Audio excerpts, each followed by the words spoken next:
Hi everyone, welcome back to this week's episode of KTV, our first of the new year.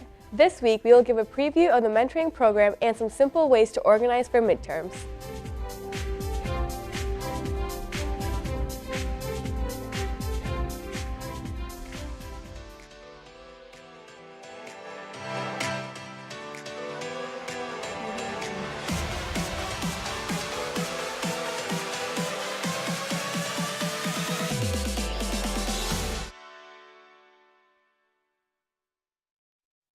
Don't forget, midterms are next week.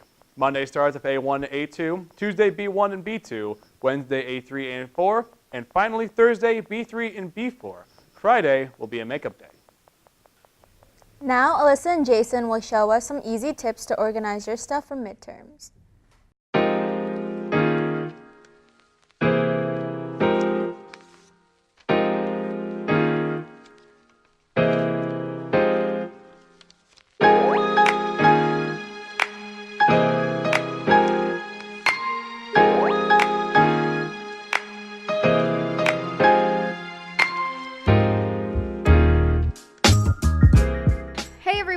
It's Alyssa, and with midterms coming up, I wanted to give you guys some helpful tips that have really saved me and made me a lot more organized. So yeah, hope this helps. Tip 1. It's always been really important to me to keep a workspace clean because I find that when I'm trying to focus on something and I'm in a messy environment, my mind is more focused on the fact that I'm surrounded by a mess than focused on like what I need to actually do. So I always make sure that I have a nice comfortable setup, especially if it comes to like essays and stuff. I make sure that I have enough room to type and that my arms are comfortable because they're gonna be like this for like hours. Tip 2. I just recently got a desk, which saved my life, I think. I never knew how desperately I needed a designated place for homework until I finally had one. Now I know it is a necessity for success when it comes to studying essays or anything to do with school and work. Tip 3. Sometimes it's really important just to talk to a friend and see what they do. It could come to like the simplest thing as like a paragraph in an essay. If you look at the structure of it and you can just take advice. It's really important to talk to your peers and communicate with each other because I find it really makes it easier, in school especially, to understand different ways to do things. Tip 3. I just recently started to constantly set reminders for my assignments and it has been keeping me super organized. My phone reminders also kind of work as a checklist, which I like because I like to check off every individual thing that I do. It makes me feel proud of myself and productive. So you could try that. Sometimes that brings us into our next one, right? Right? You don't know what it is. Okay, roll it. Taking breaks and rewarding yourself. That's what you can do with the checklist. You can reward yourself by tapping it off and you're like, I did something productive today. But you can also reward yourself with a snack, which is what I call taking a break and also rewarding yourself. Because who doesn't love food and who doesn't want to always eat food? The answer is no one. Just reward yourself with something. If you get something done, you should reward yourself. Hopefully these helped some of you. I know it can be really stressful during midterms, so that's pretty much why I wanted to come up with this video. This does help with stress, and it makes your life a lot easier, so if it does help, let us know. Send us some emails. Duran's gonna hate me. I think we're done. I think we could. Okay. Thank you so much. Okay, cut it. Now Ben and Castro are going to shed some light on some musically gifted students. Killingly High's Sam Antonelli and Ezra George are a musical duo making their mark in performing arts. Castro and I talked with the duo named Cross the River, learning more about their humble beginnings. I guess singing and leading worship at Bible Club and just singing praise songs to Jesus. Yeah. In their time performing together, Ezra and Sam's proudest moment was performing at the National FFA Convention.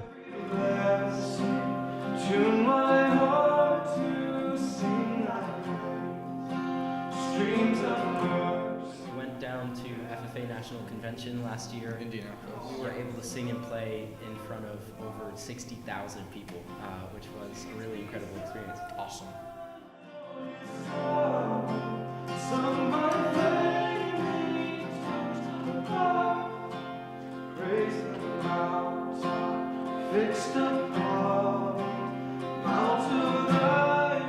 Although they have already performed at multiple different events, the duo believes that the sky is the limit for their music. So in the past, we've performed at house parties, coffee houses. We did a gig at Victoria Station once. We did Running's grand opening. Yep. It was fun. So in the future, we'd just love to, kind of organize an event where people can come out and hear some live music. Yeah.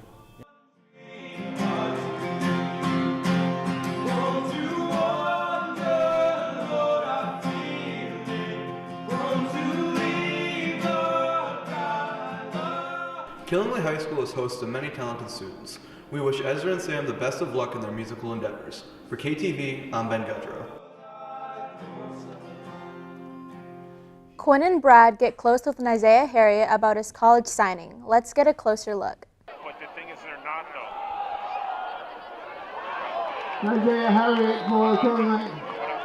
Senior football player Isaiah Harriet just signed a letter of commitment to Bryant University in Smithfield, Rhode Island. As you know, Isaiah is going to announce his decision to sign with Bryant University today on a full athletic scholarship to play football.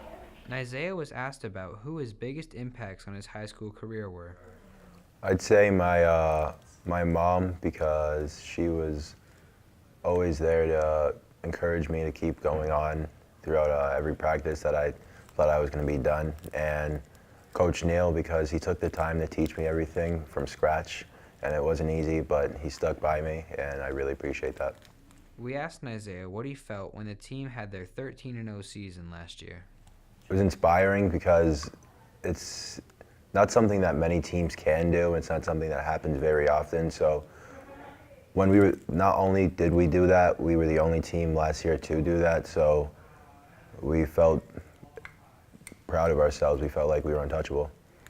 Isaiah was also asked why he chose Bryant University out of the many colleges that were interested in him. How much they took time to talk to me, how much they sat down with me and explained everything to me. Not many other schools did that, and it was just something that really pushed me forward. We wish Isaiah the best of luck in his future football career at Bryant University. After this commercial break, we'll take a look at the mentoring program, a school safety PSA, and some reasons why Martin Luther King Day is so important. It began as an ordinary school day. And this time, gunfire aimed at elementary school children. What happened today at Santa Fe High School? The gunman appears to have gunman pulled the was captured fire off alarm. campus. He was seen surrounding officers and then inside. They talked about, we have to do everything humanly possible to keep guns out of the wrong hands. Take the pledge, look for warning signs, act immediately, say something to help create a safer, healthier school.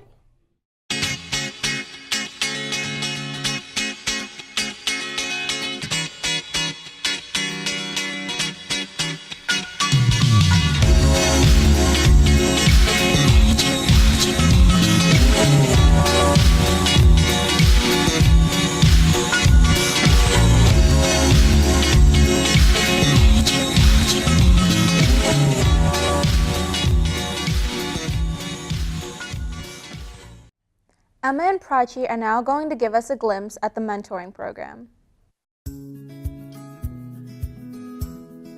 Killingly High School students devote their time to helping mentor young children at Killingly Memorial School. The mentoring program has been around for years now and is stronger than ever. So the mentoring program has really, not just academically, but just emotionally for a lot of these kids, it's been a very positive experience. The students love it. They get excited. I have been able to observe them in the classroom. Some read with them. Some have gone out to recess. Some have lunch with them. This program benefits young students because it gives them a connection that's not their parents or sibling at home. And for some of our kids that are at campus, they don't have that at home. So we are able to provide them with a friend or just someone to look up to. The young students often show how appreciative and excited they are to see their mentors. My favorite part about mentoring is probably going there and getting to see his energy and how excited he is to see me. I want to work with kids when I get older, so I enjoy hearing about his day and what he did this weekend and basically anything that he has to tell me. They get very excited when they know that their mentor is coming, so it's also something for them to look forward to, because for some of them they don't have anything to look forward to at home. If anyone is interested in joining the mentoring program, it's not too late. You can see Mrs. Ponciano in the guidance office for more information. For KTV, I'm Prachi Patel. Martin Luther King Day is on the horizon as one of our days off after midterms, but it's far more than a day off. Ryan and Nick came together to talk about the importance of the holiday and what it stands for. To some, Martin Luther King Day is just another day off, but to most it is a holiday to celebrate the successes of one of the most important men in America. To shed light on the importance of the day, we asked various staff members what they thought the impact was and how it affects modern civilization. I think it's important to maintain Martin Luther King Day as a reminder of what we still have to do and what type of person it takes to do it. As time progresses, the question arises, should a greater emphasis be placed on what the holiday means? People seem to take these Monday holidays as sort of a right and not really use it as an opportunity to reflect. So I think especially in the school setting, we should make an effort to find a way to commemorate it and remember its true importance, not just another day off from school. As grim as it may be to think about, when years go by, the true meaning of these life-changing events are lost, and our interviewees agree. Probably so, because we don't have a very long historical memory here in the U.S. So I think, again, as a holiday goes, it's probably an important time to remember and reflect back. So during your break, take the time to thank those who helped shape the modern world, and consider what it truly means to be free. Thanks for watching this week's episode of KTV. Don't forget to hit that subscribe button and turn on our notifications so you know the next time we post. See you next time. Bye.